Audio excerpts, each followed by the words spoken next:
Hi అండి, అందరికీ నమస్కారం. వెల్కమ్ టు ఈ అమ్మ చేతి వంట. ఈరోజు రెసిపీ ఏంటంటే ఎంతో టేస్టీకరమైన వడ కర్రీ అండి. ఇది ఇడ్లీ, దోశలోకి, చపాతీ, పరోటా, పూరీకి సూపర్ కాంబినేషన్ అండి ఈ వడ కర్రీ. మామూలుగా డైలీ టిఫిన్స్లోకి ఇడ్లీ, చట్నీ తింటాం కాబట్టి పూరీలోకి కూడా మనం ఆలు కర్రీ, బఠానీ కర్రీ, టమాటా కర్రీ అని చేస్తాం కదా. అదేవిధంగా ఈరోజు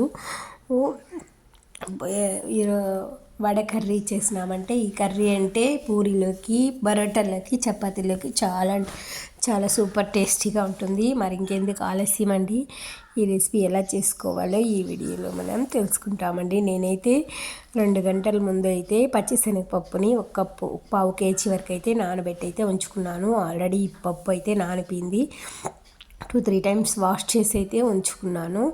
ఇప్పుడు కొంచెంగా మిక్సీలో వేసి అయితే పచ్చగా అయితే దంచుకోవాలండి.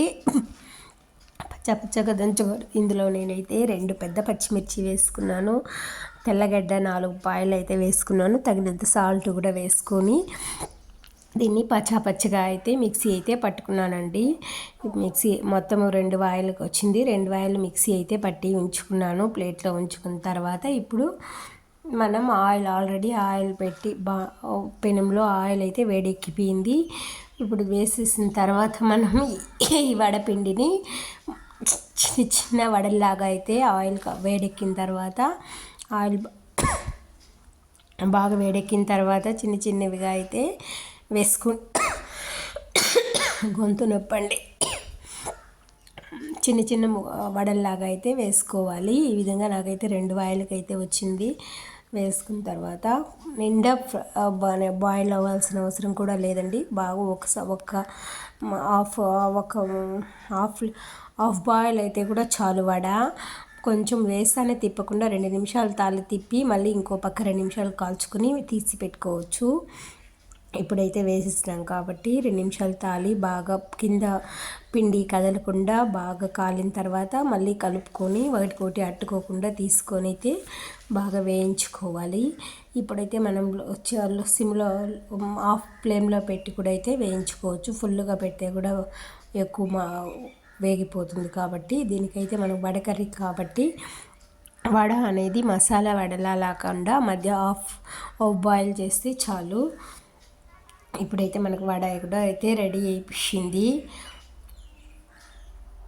ఇప్పుడు వీటిని తీసి అయితే పక్కన పెట్టుకున్నాను. నేనైతే వేడి చల్లారిన తర్వాత ఇదో ఈ విధంగా అయితే ఉంటుంది. దీనైతే వేడి ఒక 2-3 నిమిషాలు వేడి చల్లారిన తర్వాత మనం మిక్సీలో చిన్న ముక్కలుగా అయితే తుంచి వేసుకొని ఊరికే 2 తిప్పులు అటు తిప్పినామంటే చాలండి. నిండా మిక్సీ అయితే వేసుకోకూడదు. 2 తిప్పులు తిప్పితే పచ్చగా అయితే పప్పు అయితే నలిగిపోతుంది. అలా చేసి అయితే మనం రెడీగా ఉంచుకునేసినాము. ఇక్కడ ఇంకో వాయి కూడా అయితే వేగిపోయింది. దాన్ని కూడా తీసి పక్కన పెట్టేసి ఇప్పుడు అదే బాండ్లో ఆయిల్ ఎక్కువగా ఉంటే తీసేసి దీనికి ఒక 3 టీ స్పూన్ ఆయిల్ ఎక్కువే పడుతుందిలేండి. ఆయిల్ అయితే వేసుకొని 2 ఇలాచీలు, 3 మొగ్గలు, ఒక అనాస పువ్వు వేసుకొని బాగా అవి బుడ్డలుగా వచ్చేంత వరకు అయితే ఫ్రై అయిన తర్వాత కట్ చేసి పెట్టుకున్న పెద్ద ఆనియన్లు 2 అయితే చిన్న ముక్కలు కట్ చేసుకొని అయితే వేసుకున్నాను. ఆనియన్ వేసుకున్న తర్వాత ఒక 4 టమాటాలు అయితే చిన్న ముక్కలుగా కట్ చేసి అయితే అందులోనే వేసుకొని బాగా టమాటా ఉడికేంత వరకు అయితే ఉడికించుకోవాలి. మూత పెడితే టమాటా అనేది బాగా మగ్గుతుంది. ఎక్కడ టమాటాలాగా లేకుండా మెత్తగా అయితే ఉడికిపోతుంది.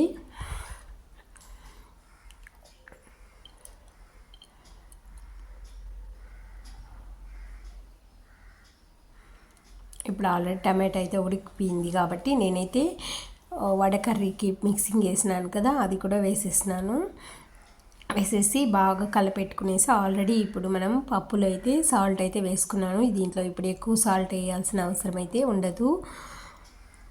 ఇది వేసుకున్నాను కాబట్టి కారపొడి ఆల్రెడీ పచ్చిమిర్చి 2 వేసినాను కాబట్టి కారం అయితే ఉండాలి. ఇందులో కారపొడి అయితే 1 స్పూన్ అయితే వేసుకున్నాను. జీరా పౌడర్ 1/2 టీ స్పూను, ధనియాల పౌడర్ అయితే 1 స్పూను, చికెన్ మసాలా పౌడర్ కూడా అయితే 1/2 టీ స్పూన్ అయితే వేసుకున్నాను, ఎందుకంటే ఫ్లేవర్ కోసం. ఇప్పుడైతే వేసుకొనేసి వీటిని అయితే బాగా మిక్స్ చేసుకోవాలండి. బాగా కలుపుకోవాలి, ఎక్కడ ఉండలు లేకుండా బాగా మిక్స్ చేసుకొని బాగా ఉడికించుకుంటే, ఇప్పుడు ఆల్రెడీ ఇంకొక వాయి కూడా మిక్సీకి వేసి అయితే రెడీగా ఉంచుకున్నాను. అందులో అది కూడా ఇందులో అయితే వేసుకోవాలి. వేసుకొని నిండా చిక్కగా ఉంటే కొంచెం వాటర్ అయితే వేసుకుంటే ఇది కర్రీ అనేది చిక్కగా వస్తుంది.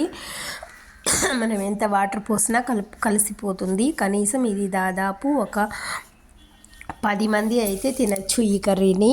మనం వడ కర్రీ కాబట్టి, వడ చేసి ఉడకబెట్టాం కాబట్టి కర్రీ ఎక్కువగా వాటర్ లేకుండా ఉంటుంది, గట్టిగా ఉంటుంది కర్రీ. చూడండి, ఆయిల్ పైకి తేలే వరకు అయితే ఉడికించుకోవాలి. ఇప్పుడు కర్రీ అయితే చిక్కబడిపోయింది. గట్టిగానే ఉంటేనే బాగుంటుంది చపాతీలోకి, పూరీలోకి.